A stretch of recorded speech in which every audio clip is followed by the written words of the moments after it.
EVM बाबत विरोधकांचा संशय असताना आता ईव्हीएम तयार करणाऱ्या भारत इलेक्ट्रॉनिक्स लिमिटेडवर भाजप पदाधिकाऱ्यांची स्वतंत्र संचालक म्हणून नियुक्तीचा आता आरोप झालाय। भाजप नेते संचालक असतील तर बीईएल मधील ईव्हीएम कशा वापरायच्या असा सवाल आता विरोधकांनी उपस्थित केलाय।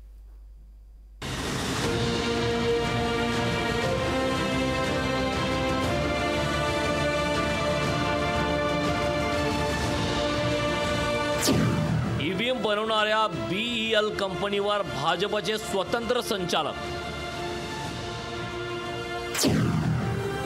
माजी सनदी अधिकाऱ्याच्या आरोपानंतर विरोधक आक्रमक, ईव्हीएम वापरावर विरोधकांचं प्रश्नचिन्ह। ईव्हीएम ऐवजी बॅलेट पेपरवर निवडणूक घेण्याची मागणी विरोधकांमधून होत असताना आता ईव्हीएमची संदर्भात आणखी एक गंभीर प्रकरण समोर आलंय। ईव्हीएमची निर्मिती करणाऱ्या भारत इलेक्ट्रॉनिक्स लिमिटेड या कंपनीत भाजप पदाधिकाऱ्याची स्वतंत्र संचालक म्हणून नियुक्ती केल्याचा आरोप माजी केंद्रीय सचिव EAS शर्मा यांनी केला। या संदर्भात त्यांनी निवडणूक आयोगाला पत्र लिहून बीईएल वरील स्वतंत्र संचालकाची नियुक्ती रद्द करण्याची मागणी केली। काँग्रेसच्या रणदीप सुरजेवाला यांनी ट्विट करून याबाबत सरकारला जाहीर सवाल केलाय।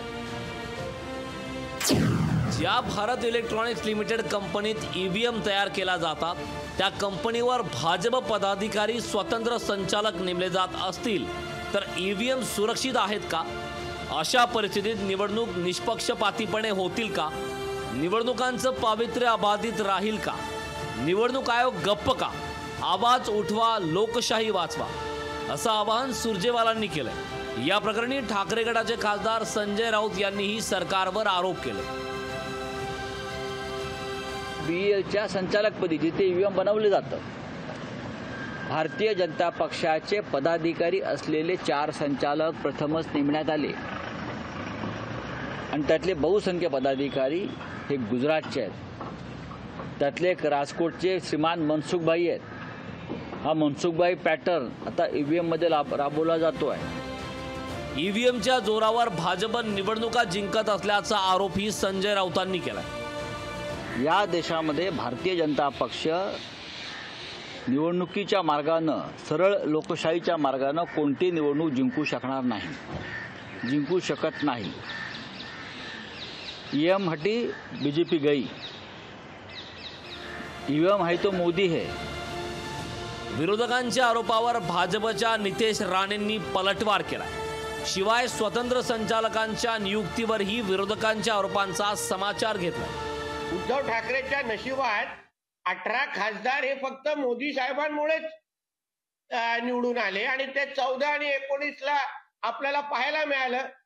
आता जेव्हा कळलेलं आहे की उद्धव ठाकरेच्या नावाने एक पण खासदार निवडून येणार नाही, मग ईव्हीएमच्या नावाने ओरड घालायची। ईव्हीएमवर आधीच विरोधकांचा संशय आहे, त्यात बीईएल वरील भाजप पदाधिकाऱ्यांच्या झालेल्या कथित नियुक्त्यांमुळे ईव्हीएम बाबतचा विरोधकांचा संशय आणखी गडद झालाय। राजेश गुप्ता, लोकशाही मराठी, मुंबई।